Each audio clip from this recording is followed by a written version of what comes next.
কোনো কিছু হলে পরেই বিএনপির উপর চাপিয়ে দেয়, যুব দলের উপর চাপিয়ে দেন, ছাত্র দলের উপর চাপিয়ে দেন, স্বেচ্ছাসেবক দল বা বিভিন্ন অঙ্গ সংগঠনের উপর চাপিয়ে দেন। তো আমি বলতে চাই আপনাদেরকে, মুরাদনগরে, কুমিল্লার মুরাদনগর একটা উপজেলা আছে না, সেখানে একটি হিন্দু সম্প্রদায়ের মেয়ে তিনি নির্যাতিত হয়েছেন, শ্লীলতাহানি করা হয়েছে, চাপিয়ে দেওয়া হলো কিছু গণমাধ্যম চট করে ঘটনার সত্য তথ্য যাচাই না করে বলে দেওয়া হলো এটা বিএনপি যুবদল বা কেউ করেছে।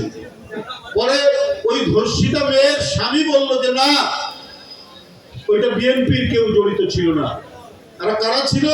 ওই মুরাদনগরের একজন মানুষ, সে হচ্ছে উপদেষ্টা, এই সরকারি উপদেষ্টা, তার যে স্থানীয় কর্মীরা আছে, লোকজন আছে, তারাই ঘটনা ঘটেছে, মেয়েটার স্বামী বলে।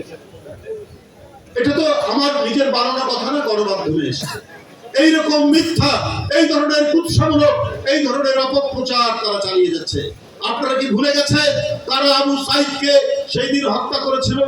যে আবু সাইদ নিজের শার্টের বোতাম ধরে দাঁড়িয়েছিল, পুলিশের গুলি বরণ করতে যে দ্বিধা করেনি, যে মুগ্ধ বলেছে পানি চাই, পানি বলে চিৎকার করেছে, তার বন্ধু পড়ে গেছে পাশে, তার পাশে নিয়ে গেছে পানি, নিজেও গুলি খেয়ে সেখানে আত্মদান করেছে, তার কথা ভুলে গেলেন। ওয়াসিম আকরাম চট্টগ্রামে তার আরেক বন্ধুকে বাঁচাতে গিয়ে গুলি খেয়ে সে রাস্তায় লুটিয়ে পড়লো, তার রক্ত দিয়ে আলপনা তৈরি হলো চট্টগ্রামের রাস্তায়। আপনারা তাদের কথা ভুলে গেলেন, আজকে টার্গেট করেছেন বিএনপিকে না? ভুলে গেছেন শেখ হাসিনা 18 লক্ষ কোটি টাকা পাচার করেছে? ভুলে গেছেন যে শেখ হাসিনা বলেছে আমার কোনো টাকা পয়সা নাই, ওই জন্য আমি ছেলেকে পড়াতে পারছি না? তারপর আমরা কি দেখলাম? পূর্বাচলে 60 কাঠা জায়গা 10 কাঠা করে এক একজনের, পুতুলের নামে, তার ছেলে জয়ের নামে, তার ভাগ্নির নামে, তার ভাইটার নামে, জায়গার শেষ নেই। আরো নতুন বিভিন্ন জায়গা বেরোচ্ছে তার। তো কই এগুলো তো আপনারা বলেন না? এই যে 1500-এর মতো শিশু, তরুণ, কিশোর, বাচ্চা, রিক্সাওয়ালা, কাউকে বাদ দেয়নি হত্যা করতে। এই কুড়িগ্রামের মতো একটি জেলায় যদি 10-12 জন যদি শহীদ হয়, তাহলে আপনি বলুন যেখানে আন্দোলন হয়েছে খুব তীব্রভাবে, সেখানে কি অবস্থা বিরাজ করেছে? কই এগুলোর কথা তো আপনারা বলেন না। আপনাদেরকে তো, আপনারা যখন অপপ্রচার আর উৎসাহে নেমেছেন, তখন বিএনপির নেতা কর্মীরা আহত নিহত পরিবারের পাশে দাঁড়িয়েছে। এই যে আমরা বিএনপি পরিবার, আতিকুল ইসলাম রুমান এবং মুফতিদুল মমিন মিথুনের নেতৃত্বে এটি আজকে সারা বাংলাদেশে সকল আহত নিহত পরিবারের পাশে আমাদের ভারপ্রাপ্ত চেয়ারম্যান তারেক রহমানের শুভেচ্ছা এবং সহযোগিতা নিয়ে হাজির হচ্ছে। আজকে একদিন নয়, এক মাস নয়, এটা 2008-9 সাল থেকে তারা শুরু করেছে। আর সাংগঠনিকভাবে আমরা বিএনপি পরিবার নামে আজকে 2 বছর হতে চললো এই কর্মকাণ্ড চলছে।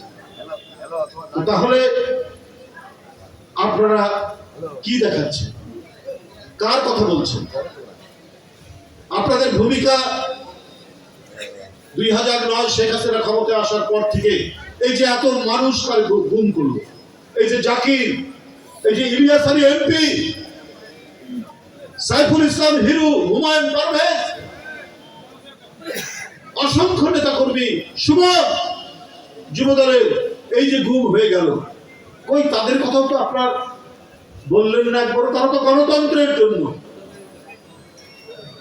লড়াই করেছে। বিএনপির কর্মসূচি ঘোষণা হওয়ার সাথে সাথে এই 16 বছরে বিএনপির কত নেতা কর্মী মারা গেছে এই কুড়িগ্রাম সহ, ওই তাদের বিষয় তো আপনারা কিছু বললেন না।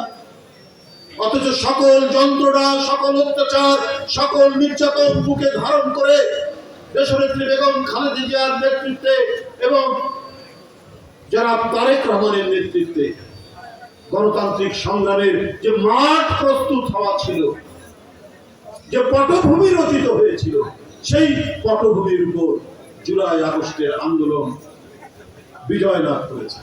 সুতরাং একক কারো কৃতিত্ব নেই ভাই। 90-এর যে গণ অভ্যুত্থান, তখন আমরা ছাত্র হতাম, আমি একটা ইউনিভার্সিটির ভিপি, আমরা কেউ বলিনি যে আমাদের ক্ষমতার ভাগ দিতে হবে। আর আপনারা কিছু ছাত্র নেতা গিয়ে ক্ষমতার ভাগ দিয়ে বসলেন। অনেক বাচ্চা ছেলে কারো মাস্টার ডিগ্রি শেষ হয়নি, আপনারা অনেক উপদেষ্টা বলেন হ্যাঁ আমাদের তাতে কোনো আপত্তি নেই, ছাত্র নেতা আন্দোলনে ছিলেন, কিন্তু আপনারা সীমানার বাইরে কথা বলছেন না। আপনাদের তো আমরা যদি বলি আপনাদের কি অভিজ্ঞতা আছে, একটা মন্ত্রী হলে পরে তো একটা অভিজ্ঞতার উপর আসতে হয়। আপনার একটা পানের দোকান চালানোর কি অভিজ্ঞতা আছে? সে অভিজ্ঞতা নেই, তারপরেও আপনারা উপদেষ্টা হয়েছে হয়ে আবার এরপরে আপনার দল তৈরি করেছেন ক্ষমতাকে। এখন এই যে অন্তর্বর্তীকালীন সরকার ডক্টর ইউনূস সাহেবের আমরা প্রত্যেকেই সমর্থন করেছি। ওই যে 2 জন তরুণ ছাত্র নেতা পরবর্তীতে 3 জন হয়েছিল, আবার একজন পদত্যাগ করে দল গঠন করেছেন। তো এখন এগুলোকেও আমরা কিছু মনে করি। তা আমরা তো মনে করছি যে কিছু উপদেষ্টার আচরণ, এই যে তরুণ উপদেষ্টারা, এটা তো একটা তাদের সাথে তো এনসিপির সম্পর্ক, তাদের সাথে একটা সম্পর্কযুক্ত তারা। তাহলে অন্তর্বর্তীকালীন সরকারের নিরপেক্ষতা নিয়ে তো মানুষের মনে প্রশ্ন জাগবে। যদিও আমাদের এখনো গভীর আস্থা রয়েছে, আস্থা থাকার পরেও এই যে কিছু তরুণ বন্ধুরা, তাদের প্রতি আমাদের প্রগাঢ় আমাদের স্নেহ আশীর্বাদ রয়েছে, কিন্তু তারা যে ধরনের কথাবার্তা বলছে আমরা তো আর সেই কতদিন তাদের প্রতি আশীর্বাদ দিতে পারবো এটা বলা খুব মুশকিল। কারণ তারা আজকে শুনি যে ডিসি অফিসে, এসপি অফিসে বৈষম্য বিরোধী ছেলেরা বসে থাকে। ওখানে কাজ কি আপনাদের? আবার শুনি সচিবালয়ের বিভিন্ন মিনিস্ট্রিতে বসে থাকে।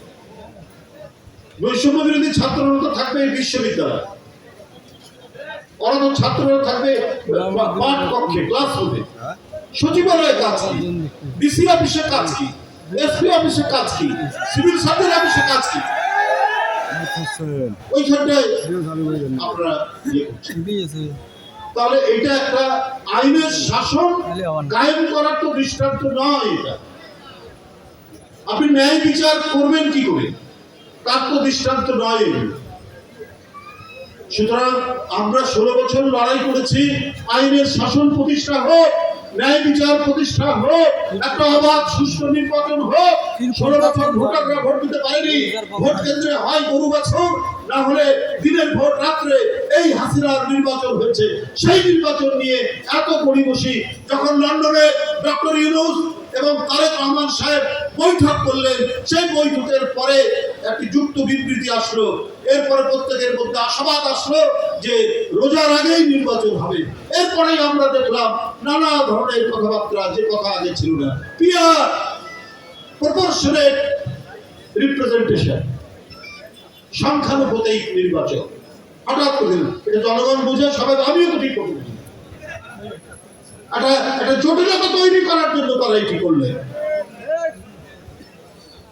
যে এটা করলে নির্বাচন পিছাতে হবে। কেন? আমরা তো গণতন্ত্রের লড়াই করছি। গণতন্ত্রের অন্যতম বড় উপাদান হচ্ছে অবাধ সুষ্ঠু নির্বাচন, যেটা ধ্বংস করেছিল শেখ হাসিনা। এই ধ্বংসস্তূপের উপর আমরা নতুন করে গণতন্ত্রের সৌধ অট্টালিকা নির্মাণ করতে চাই। এই কারণে আজকে দেশে অনেক সংকট থাকার পরেও ডক্টর ইউনূস সাহেবের সরকারকে আমরা সবাই সমর্থন করছি। আজকে 300 থেকে 400 টাকা কেজি ঢাকায় কাঁচামরিচ, আজকে মোটা চালের দাম প্রতি সপ্তাহে 2 টাকা, 3 টাকা, 5 টাকা করে বাড়ছে। তারপরেও এই সরকারকে আমরা সমর্থন দিচ্ছি যে না, এই সরকার কমপক্ষে অসৎ নয়, শেখ হাসিনার মতো টাকা বাইরে পাচার করবে না, ইলেকট্রিসিটির নামে, পদ্মা সেতুর নামে, ফ্লাইওভারের নামে, মেট্রো রেলের নামে টাকা পাচার করবে না। এই বিশ্বাসের কারণেই আজকে গণতন্ত্রকামী সমস্ত রাজনৈতিক দল তাকে সমর্থন করেছে।